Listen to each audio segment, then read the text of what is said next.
ايه هي عيوب صناديق الاستثمار؟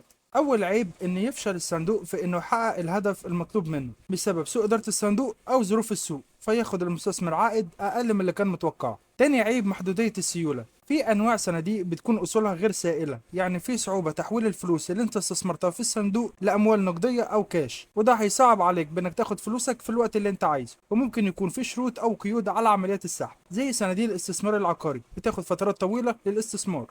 وزيها صناديق الاسهم الخاصه اللي بتستثمر في الشركات الناشئه اللي بتكون لسه طالعه جديد وعايزه تظهر في السوق بس مش بتكون موجوده في البورصه. ثالث عيب التركيز على قطاع واحد. في انواع صناديق بتركز على قطاع او صناعه معينه، وده بيزود من المخاطره لو اتغيرت احوال السوق، زي ان يواجه القطاع مشاكل فهيأثر بالسالب على حاله الصندوق.